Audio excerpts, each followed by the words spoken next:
What's up everybody? Welcome to my channel. I am currently in Chengdu, China, and I just finished my 3-day trip in Chongqing. Therefore, I am bringing to you guys this video about my experience in Chongqing, and hopefully if you guys are planning to go to Chongqing or just tuning in to watch, give you guys some idea on what it's like. So let's get right into it. Let's get started with some of the context of Chongqing. So the city is actually more than 3,000 years old, so it has a lot of history. Chongqing is also known as the Fog City because it has more than 100 foggy days per year, which gives it the name. Also, Chongqing is very known for its nightlife, the lighting, and also hot pot. Definitely hot pot. The best time to visit Chongqing is in the spring, which is around typically March to May, and also in the fall, which is typically September to October. These are the best time to visit. The city has its rainy seasons, and it does rain a lot. Another thing to know about Chongqing is that it's a mountain city, which offers a very unique terrain, and because of that, its buildings and roads are very complex. For example, the hotel I lived at, it was the first floor of my hotel, but if I walked to the other side, which is the Hongyadong, which I'll get into later, it's their 11th floor, and it's actually very common over there. The roads are also very complex. There are a lot of bridges and tunnels to navigate, so if you guys are ever there or want to visit, I definitely suggest doing it with a rideshare or someone who knows the roads. One wrong turn could lead to an additional 20 minutes of driving, which is not fun. So yeah, Chongqing is a city that even your navigation will get confused, and only locals will tend to know some shortcuts. And that's about it for the context. Now let's get into some of the basic costs. So for ride shares, actually within the city limits, the main city area, we use Didi in China, and the rides typically range from $1 to $3 depending on the range. It could get higher than that if you choose to go to a farther place or have like a luxury ride share.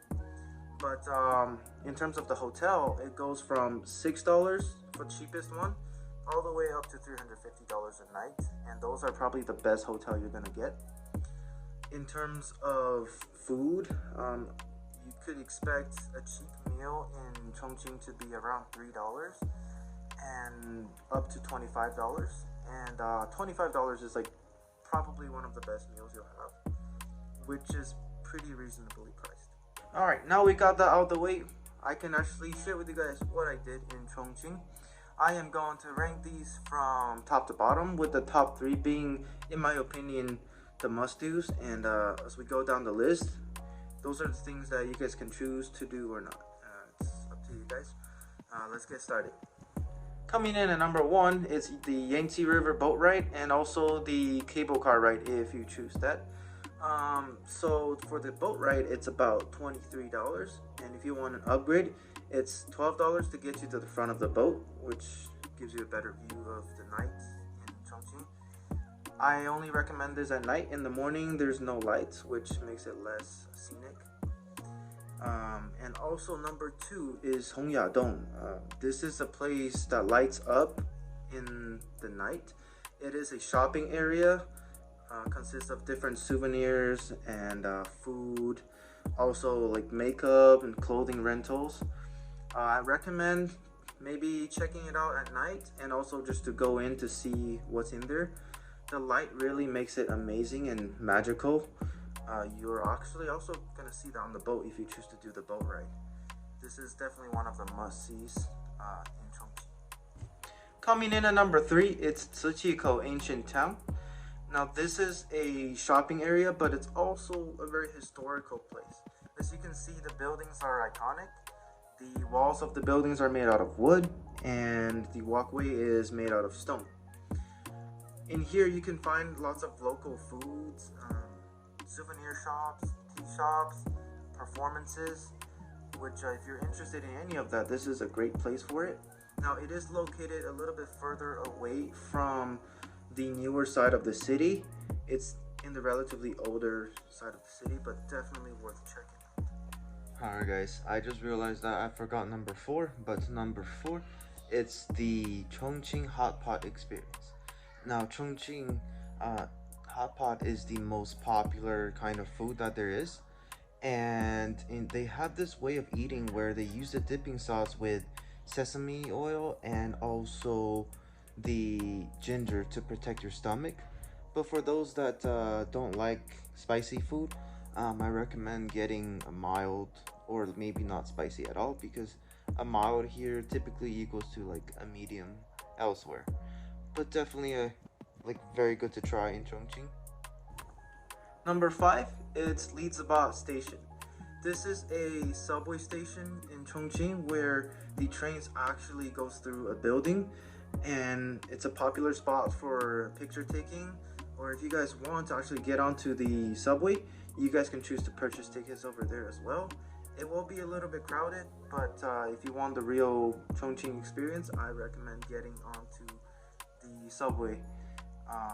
But other than that, let's get into the next one. Number 6 is the Three Gorges Museum, along with the People's Auditorium. These two are in a square that are the opposite side of each other, but just to make sure that you have a reservation for the museum before you go, it does require reservation. The museum is about the three rivers in China, and also a bit of history of Chongqing along with other historic events. Number 7 is Jiefang Bay, which translates to People's Liberation Monument. This place is located in the Chongqing business district, and it's surrounded by a bunch of little shops with souvenirs as well as high-end luxury brands, and also hotels as well. It was built in 1940. It's one of the most iconic landmarks of Chongqing. You will also see plenty of tourists there as well. Now coming in at the last spot on my list is the Dazu rock carvings.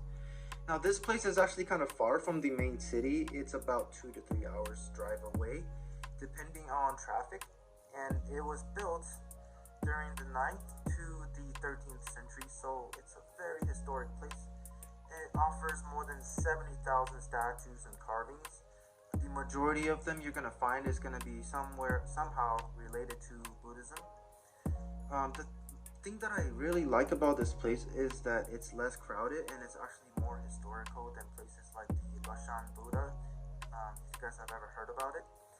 So definitely check that out if you do have the time, but plan accordingly because of the distance away from the city.